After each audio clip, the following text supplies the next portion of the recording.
channel. This is your girl Counselor B, Blessing Inspires and Woman on Fire. Excited to be here again today on this video. It's always an exciting time to be here sharing with you all. If you are a new subby, a new subscriber, I say a very big welcome to you. Just feel at home because we are all a family in Team B. If you are my returning subscriber, thank you so very much. You already know you've got a place in my heart, so kudos to you, Team B. If this is your first time on this channel, I say a very big welcome. Grab a room, sit at the corner and feel at home and just have fun with Team B because you are part of the family now.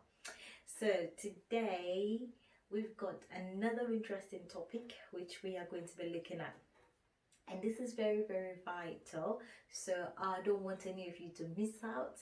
So stay put, stay tuned while I bring the topic for today. So we are going to dive straight away into the topic for today.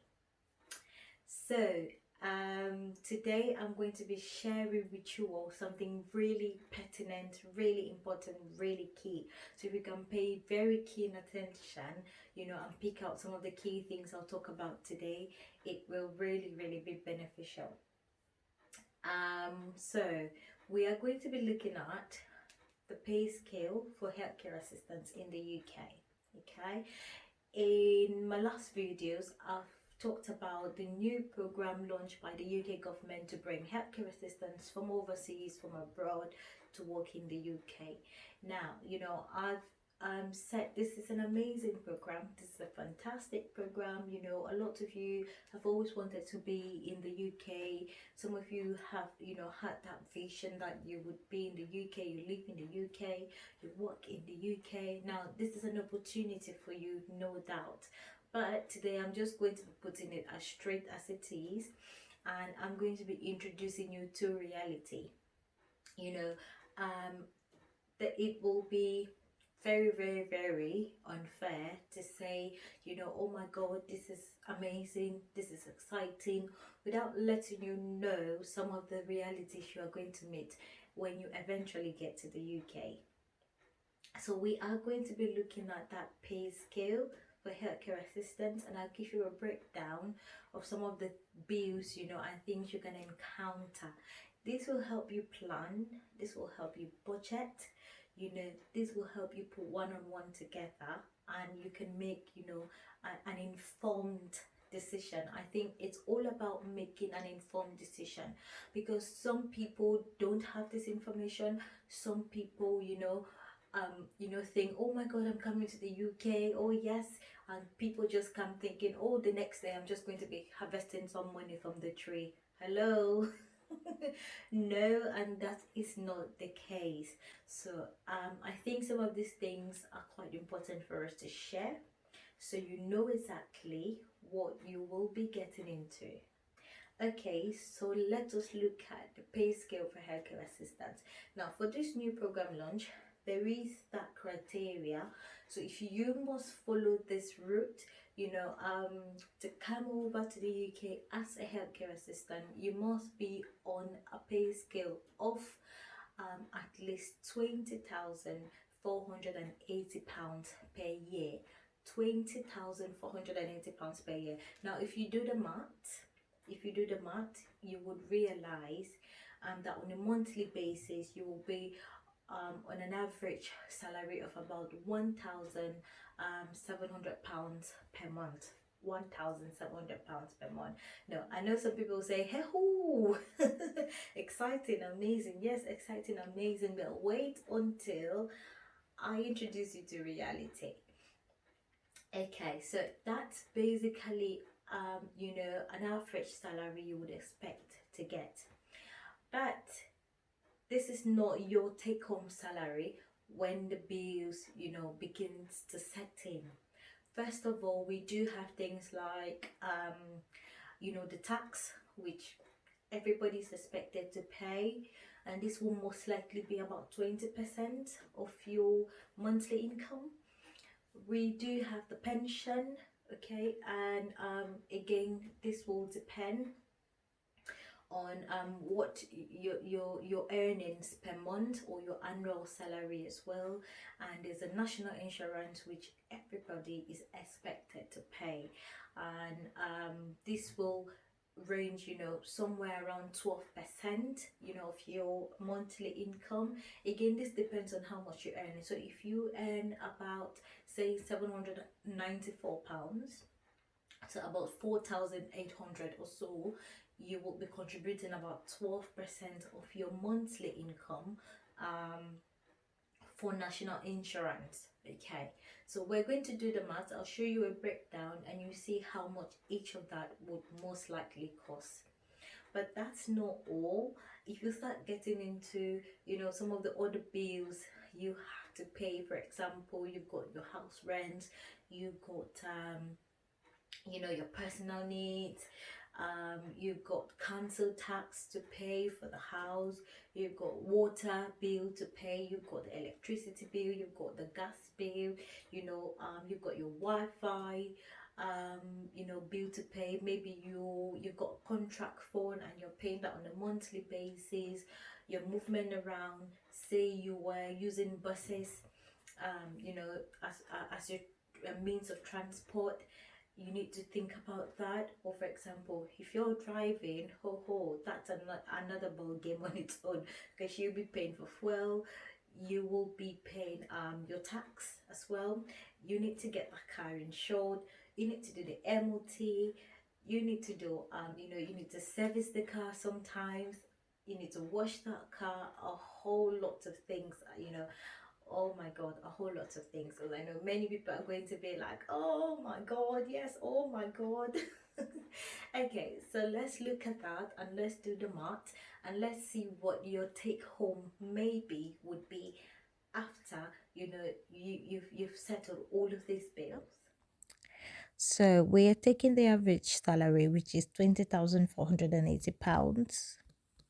Okay, so let's look at how much you would earn every month. So if we divide that by 12, that's like approximately £1,706. So we are going to be working from that. So let's start off by looking at how much you contribute for tax. So say this is what you earn, you will contribute 20% for tax. So if we do the math, so we divide that by 100 and multiply 20, it gives us 341. So on this salary, you are expected to pay tax of £341. Okay, so let's keep that in check. So if we carry on, so now we're going to look at 1706. That's approximately how much. Now we would look at how much you would contribute for national insurance, which is approximately 12%. So like I said, if you earn say between 4 or 700 and 86 pounds to say 4,800 and something pounds, you would contribute about 12% on a monthly basis. So if we do the maths again, 100 times 12, that's 204 approximately. So 204, remember we have 341, now we have 204. Okay, so we take that away. Then we look at pension. Now your employer is expected to pay a certain percentage of your pension. Well, it depends on your employer and the sort of contract as well, and you're expected to pay certain percent. So most employers can pay about 3% and you can pay 5. So if, for example, let's say you are contributing 5%, let's just take the average. So I don't want to, I'm just giving you a rough average. So 5%,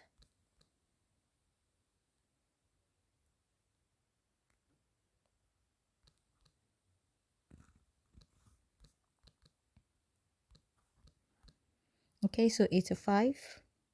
So 85. Okay, so that's what we have. So we've looked at the tax, 341. We've looked at national insurance, £204, and now we've looked at the pension, which is 85. So if we add all of that together, so 204 plus 341. That gives us 630.3. Okay, just the rough maths there. Okay, so now let's talk about your other bills which you're going to encounter. Start with the main one, which will be your house rent. Now, I'm working with this. Say, for example, this is someone who is single. Okay, so you are here in the UK as an nursing assistant, you're single, you're alone, you've not got anybody depending on you. So averagely, you could get, say you are in a shared accommodation, which can range from £400 to about £600. So let's take the average of that. Let's take £500. So say you're paying a house of, your house is £500 a month. And most of the time, this will include bills. It just depends. It would include bills. So again, let's say this include bills. So by bills, I mean council tax, water, gas, and electricity. So that one's done. Now, what else would you have as bills? So say for example, let's just take the average. You spend, because you're alone, you spend £150 on food. Let's say your other needs, you obviously have other needs. You spend £100 on your other needs. Let's look at transport. Let's say transport around, you spend £50. I'm just really taking the basic. Okay, you obviously would have to pay for Wi-Fi. Let's take that. Let's just say you pay your Wi-Fi £30 a month. Then let's also say you pay for say you've got a contract phone or something and you're paying for that. So I'm just going to add that to the list. So that's another 30 there. So this is like normal expenditure on a monthly basis. And of course you could have extra things that will come up as you go along the line. So let's just say we decide to add a £50, miscellaneous, if something else comes up. So that's what you're looking at. I've really given the basic things, like the average things, okay, that you normally spend on. It's quite different. There are other things like that I've talked about. If you were driving, you had a car, and all of those sort of things you added here, but I'm not going to do that. So let's leave this as what it is. So if you take this away from the 1,706, you're basically left with £165. I've done it the other way around. That's why they're showing a minus. So it will be £165. Now, that's not a lot if you were to save, if you were to look after family back home, and if there were any other emergencies, that would not, really, really, really be a lot. Okay. But that's you. Say that's you. That's what you earn. You're alone. You've not got any family. That's your take home after you've sorted out your bills. Now, let's look at the other side of things. So say for example, you've got family, you probably need a much more bigger house, you're probably spending more for food and all of that. I've had people saying, oh, how can I come with my dependents? How can I come with my husband, my wife, or my children? Now, these are the things to consider. Okay. So we were somewhere around 630. So let's go back to 630. I think 630.3 or so. Okay. So if you add that, now, if you've got your family, so you've got a partner, husband, wife, or kids, and you were living, say, in a 2-bedroom flat, this will range from about 650, 700 to 900, and even more. That's in pounds. Again, I'm still going to take the average, so I'll stick with 650. So I'll stick with 650 pounds. So that's your house rent. Okay. So in this house rent, unfortunately, it will not include water, light, gas, electricity. So let's say you pay £30 for water, you pay £30 for gas, you pay £40 for electricity. I'm doing the basic. I'm making it really basic. Let's say you pay £30 for Wi-Fi. Okay, let's say you pay £30 for your phone, and whatever, you could be paying for something else for the kids or your partner and all of that. So I've just put that there. We haven't done food yet, so we'll step this up a little bit. Say you're spending £200 on food a month. Extra needs, for example, will be, if you think of the family, say £150 or £100. Let's just say transport around. Let's still keep it at 50. Let's keep it at 50. Now think about it. If you were driving or doing all of that, this list will still add, but again, I'm not going to put that on this list for today. Now you pay council tax, say in a house of about 650 or a house for about £650, you likely pay council tax of about £120. So I'm just going to put £120 on that list. Okay. Right, so I'll leave it there for now. That's just basic. So if you look at that, you're already spending £1,960, but you are earning £1,706. Okay. I did it the other way, so let me do it the other way. 1960, so it will be 1706 minus 1960. So you're already on a negative balance of £254. £254. So you can see that when you look at what you're earning, and you look at the expenses, there is need to plan. So there we go. We've done the math and you've seen it for yourself. Okay, so that is the math. Is anybody thinking, oh no, I don't want to go to the UK? Well, that is reality, and honestly, I've just done the basics. There are lots of things that could come into play. I've just tried to make it as basic as possible for you to see. So if you, for example, let's say you're a single person, you've just come to the UK, you're alone, you see that your take home at the end of the day is just nothing. Like, I mean, literally, you're left with nothing. So we've not even, gone into, maybe you've got responsibilities back home, you've got to look after family, you've got to probably look after your siblings, your mom, your dad, you've probably got other projects. If you rely on that salary solely, you would be living from hand to mouth. You've seen for yourself, there'll be nothing to fall back on. You can't do any savings, you can hardly invest in any projects. If you're here, for example, you're a family person, because I try to compare that, you've got much more to spend in terms of your expenses, you're probably living in a much more bigger house and all of that kind of stuff. You're on a minus. You're on a minus already. So that is why I set, or I put this in the description, that UK is not for the lazy. Honestly, you just cannot rely on your normal basic salary.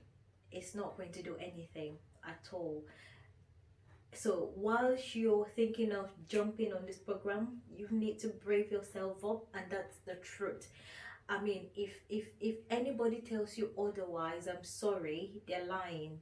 If anybody tells you otherwise, they are lying. This is the truth about it.